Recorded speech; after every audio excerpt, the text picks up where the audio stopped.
Radio Sucesos 101.7 FM presenta su noticiero Sucesos con Milton Pérez y Verónica Larrea. Un periodismo libre para una democracia plena. Los hechos y las opiniones de los sucesos que marcan nuestro tiempo.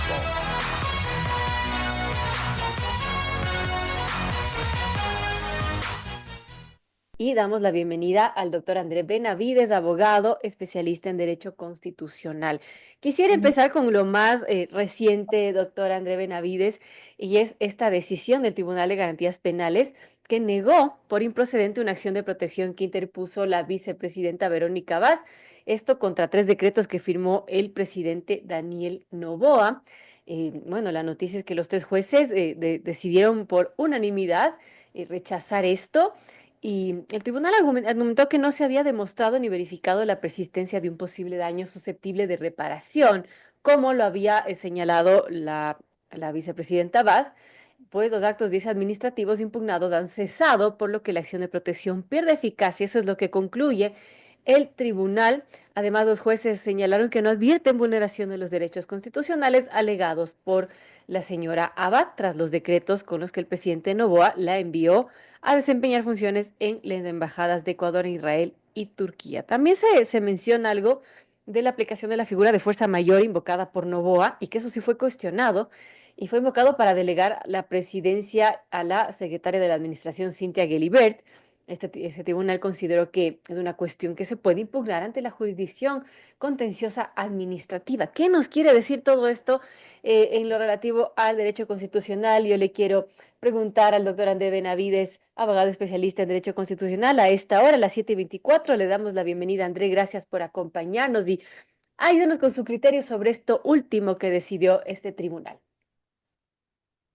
Buenos días, estimada Verónica. Un cordial saludo para usted y para toda la ciudadanía que nos escucha a través de Radio Sucesos.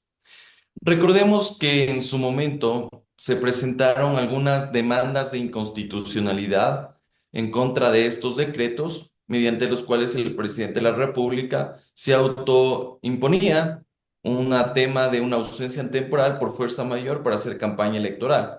Y a la par emitía unos decretos encargando la vicepresidencia de la República hasta que la señora Abad vaya a Turquía. Varios de esos decretos que fueron impugnados, la Corte Constitucional les dijo que no, que esa no era la vía, sino que debían plantearlo a través de los mecanismos ordinarios. Y eso es justamente lo que hizo la vicepresidenta Abad, que tenía dos posibilidades: o plantear una acción de protección o plantear una demanda subjetiva contencioso-administrativa. ¿Qué es lo que está impugnando a ella? Impugnar la ausencia mayor del presidente para hacer campaña no puede hacerlo a través de acción de protección. Porque recordemos que el decreto 500 está siendo tramitado y sustanciado en la Corte Constitucional. Desde ese punto de vista, ahí se equivocó. Tú no puedes demandar vía acción de protección decretos que tienen que ver con la ausencia del presidente de la República. Eso le compete a la Corte Constitucional. Entonces ahí se comete un error. Ya, así que no les sorprenda que por ese lado le negaron la acción de protección. De Punto acuerdo. uno. Punto dos. El hecho de que haya establecido este tema de la subrogación a la señora Gelibert, que a la final le meten por la ventana, eventualmente sí podía ser susceptible de acción de protección, pero en algo ahí sí les doy la razón a los jueces, porque las acciones de protección se niegan cuando los actos que son violatorios, generadores de violaciones a derechos constitucionales, ya no se encuentran vigentes. Y en este caso el Ejecutivo ya derogó esos decretos y la señora sigue siendo vicepresidenta de la República. Una cuestión totalmente distinta hubiese sido si es que la señora Gelibert sigue de vicepresidenta y la otra señora se queda fuera del cargo. Eso fuera totalmente distinto, pero si estuviéramos dentro de un mismo decreto ejecutivo, cuestión que no ha ocurrido en este caso. De ahí que un tema de subrogación, un tema de sucesión, ¿puede ser violatorio de derechos constitucionales? Sí, eventualmente sí podría ser, pero creo que al ser estos temas esporádicos, etcétera, no te genera un tema de trascendencia constitucional como tal que sea tan grave que merezca una protección por parte del Estado. Creo que en todo caso la vía sería la contenciosa administrativa y esto no es que yo estoy a favor de lo que ha hecho el presidente Noboa, pero creo que aquí también las acciones de protección hay que plantearlas cuando hay graves violaciones de derechos constitucionales. En el caso de ella me parece que son derechos subjetivos, ¿ya? Cuando fue el sumario administrativo decíamos, sí, en efecto, ahí hay grave violación al derecho constitucional, pero en este caso creo que más bien va por un tema de mera legalidad más que por un tema netamente constitucional. Bueno, muy interesante. Le quiero agradecer al doctor André Benavides por darnos su criterio técnico jurídico sobre este caso, que es lo más coyuntural, lo más reciente a la decisión de este tribunal que negó esta acción de protección que presentó Verónica Abad contra los decretos del presidente Noboa. Vamos ahora sí en materia, son las 7:28. Dialogamos con el doctor André Benavides, abogado experto en Derecho Constitucional, y un tema interesante porque el exceso de velocidad ya no va a ser sancionado con cárcel, con prisión.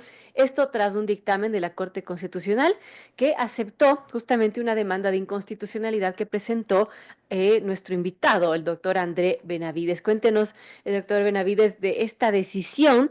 Usted menciona en su cuenta de X que la magistratura esgrimió que la pena es desproporcionada, no obstante, esta infracción de este tipo no será susceptible, o sea, puede ser susceptible de otro tipo de sanciones, lo cual sería lógico, ¿no? Porque igual no es correcto ir a exceso de velocidad.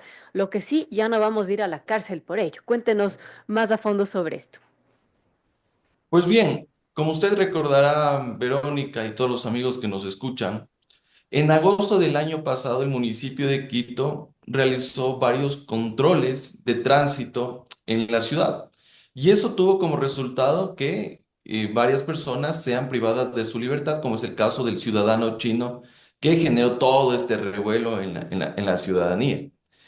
Evidentemente sí, se presentaron varios tipos de cuestionamientos a esta medida, a tal punto que el alcalde de Quito tuvo que recular en la medida y dijo que iba a hacer controles preventivos, con un cronograma, etcétera, etcétera. Y también tuvo trascendencia en el ámbito político. Recordemos que varios asambleístas inclusive presentaron proyectos de ley reformando esta medida que está prevista en el Código Orgánico Integral Penal. Y en ese contexto de preocupación de la ciudadanía, de que sus derechos pueden ser vulnerados, nosotros presentamos una demanda de inconstitucionalidad, lo hice con varios de mis estudiantes, como un ejercicio académico para que la Corte Constitucional se pronuncie respecto de si la cárcel por exceso de velocidad es una medida proporcional, si es una medida constitucional. Es necesario tomar en cuenta que actualmente, o antes de la declaratoria de inconstitucionalidad, el 386.3 del Código Orgánico Integral Penal sancionaba a aquellos que cometían exceso de velocidad con tres penas. La una, que es la cárcel por 3 días. La segunda, que es una multa de un salario básico unificado, que de por sí ya es una multa alta. Y el tercero, la pérdida de 10 puntos en la licencia. En tal virtud, nosotros preguntamos a la Corte si es que la sanción de cárcel era necesaria, era proporcional.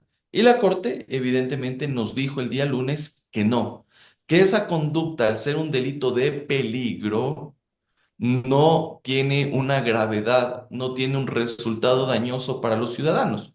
Porque aquí lo que se está sancionando no es como tal el perjuicio que se está generando, el daño, el resultado, no. Porque aquí no estamos hablando ni de accidentes de tránsito, no estamos hablando de daño a la propiedad privada, no estamos hablando de algún tipo de daño que se puede dar o lesión a la integridad o a la vida de una persona, no. Se está sancionando la amenaza, ¿de acuerdo?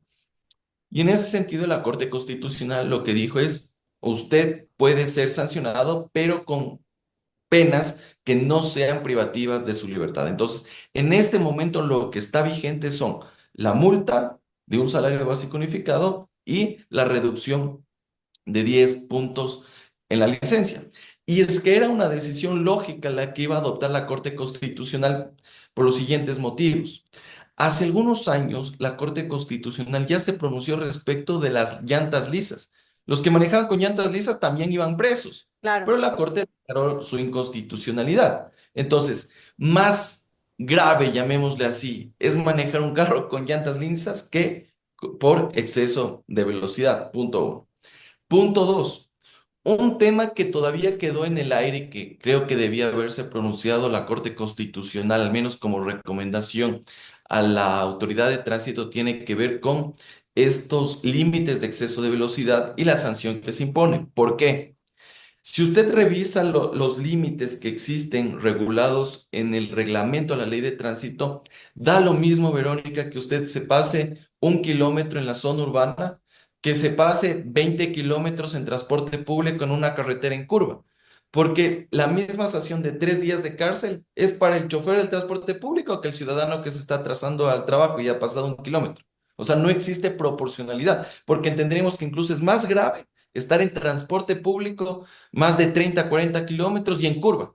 Pero al final te da lo mismo, es la misma pena. Entonces no había ningún tipo de proporcionalidad en la imposición de la sanción.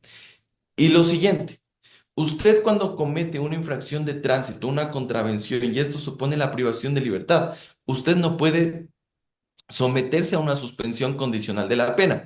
¿Qué es la suspensión condicional de la pena? Cuando hay personas que cometen delitos que son menores a 5 años, no son reincidentes, no tienen sentencias ejecutoriadas, o sea, primera vez que una persona cae en el cometimiento de un delito, puede someterse a esta suspensión condicional de la pena, aceptar el delito, pero no va privado de su libertad porque, como quien dice, es su primera vez, ¿ya?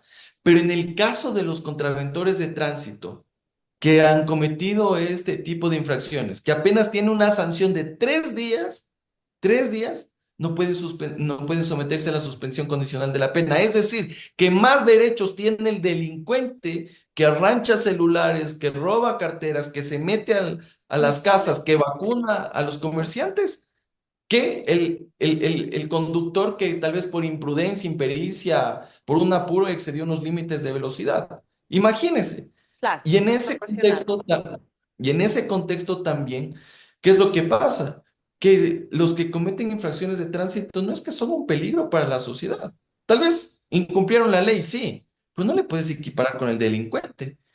Y lo más grave es que también, al menos en Quito, existe una separación entre delincuentes comunes y los de tránsito, al menos. Pero en las otras provincias y cantones del país, capaz el conductor que excedió los límites de velocidad entra a la cárcel, pero capaz no sale. Eso también es lo que estaban enfrentando los ciudadanos. Y bueno, la Corte Constitucional ha declarado la inconstitucionalidad que ya es de cumplimiento obligatorio e inmediato. Así que no se requiere ni de ningún trámite en la Asamblea Nacional, ni de ningún tipo de procedimiento en la NT, AMT, ATM, etcétera, etcétera, para que se dé cumplimiento con esta sentencia de la Corte Constitucional. Es decir, esto ya está en vigencia si es que en algún momento alguien está por exceso de velocidad y un agente quiere llevar preso, pues eso ya no está permitido. Así es, en este momento nadie puede ser privado de su libertad. Y creo que aquí ahora sí es el momento de llamar a las autoridades de control que hagan los operativos. En este momento ya no hay pretexto. Quien exceda los límites de velocidad tiene que ser sancionado.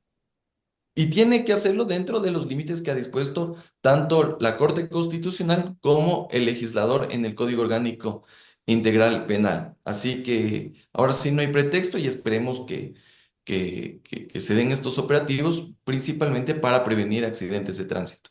Bueno, muy importante, entonces, sanción sí por exceso de velocidad, prisión no. Son las 7:36. Dialogamos con el doctor André Benavides, abogado especialista en Derecho Constitucional a esta hora, y es quien planteó justamente esta demanda de inconstitucionalidad por prisión por exceso de velocidad, que la Corte Constitucional le dio hace pocos días la razón. Y bueno, esto sin duda, doctor Benavides, genera un precedente para futuro, para que se eviten sanciones quizás desproporcionadas. ¿Qué dice la Corte respecto a su razonamiento de las sanciones desproporcionadas?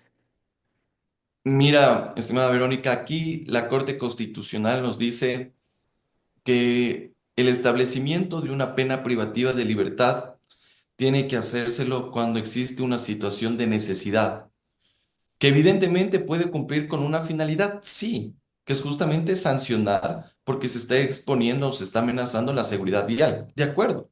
Pero la Corte Constitucional te dice, oye, hay otro tipo de medidas que también son idóneas, que también son eficaces y que pueden cumplir con esa finalidad. Y en ese contexto la Corte Constitucional dijo, la pena privativa de libertad no es necesaria, no es proporcional, va más allá de lo constitucionalmente permitido y esto puede ser vulneratorio de derechos constitucionales. Y esto lo único, como precedente, como tú lo mencionas, nos deja una lección de que el hablar del endurecimiento de las penas, el hablar de meter a todo mundo a la cárcel, no es la solución a los problemas que tiene el país. Más aún cuando en este momento que estamos justamente en campaña electoral, vemos que el baratillo de ofertas de nuestros candidatos, principalmente de asambleístas y algunos presidenciables, es aumentar las penas. Aumentando las penas no se soluciona nada. No se soluciona porque el delincuente no es que va a revisar el COI para saber en cuánto está el delito de asesinato, en cuánto está el homicidio y en cuánto está el sicariato. El delincuente no revisa el Código Orgánico Integral Penal. Aquí se necesitan otro tipo de medidas.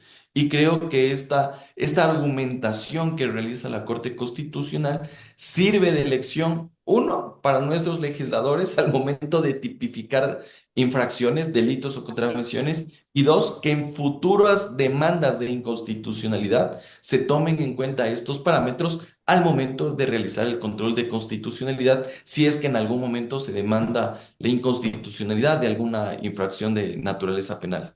Ya que estamos en esto del tema de tránsito, lo que sí hay cárcel, y eso cabe anotar, es que por conducir en estado etílico, allí sí se contemplan penas de privación de libertad. Y justo ahorita estoy viendo curiosamente un titular de Diario Primicias que dice cada vez son más y más ebrios, dice, sube el número de conductores en estado etílico detenidos en Quito. Una característica de las detenciones de conductores ebrios que hizo la MT en enero de este año fue que la mayoría estaba en el rango más alto del COIB. La pena, dice, es de 30 días de cárcel. Y claro, allí la pena va aumentando conforme más alcohol se encuentre en la sangre. Eso también resulta interesante. Y para esto sí no existe, no es una desproporción, doctor Benavides. En este caso no, porque vemos que aquí existe un elemento que es justamente estar bajo los efectos del alcohol o de sustancias catalogadas sujetas a fiscalización. Ahí sí ya no podemos hablar como tal de un tema de impericia, imprudencia o negligencia. Aquí ya la gente ya está actuando con otro tipo de intencionalidad. O sea, si ya estás manejando bajo los efectos del alcohol o incluso drogado, vemos que existe otro tipo de resultado inclusive que se puede dar. Si bien es cierto, existen varios límites en función del número de grados de alcohol. Eso obviamente va a depender los días que tú te encuentres privado Claro. de tu libertad. Y en eso yo creo que estamos totalmente de acuerdo que esos irresponsables, borrachos que se ponen atrás de un volante, esos sí deberían ser privados de su libertad, porque ahí sí estás exponiendo la vida y la seguridad Supuesto. de los ciudadanos.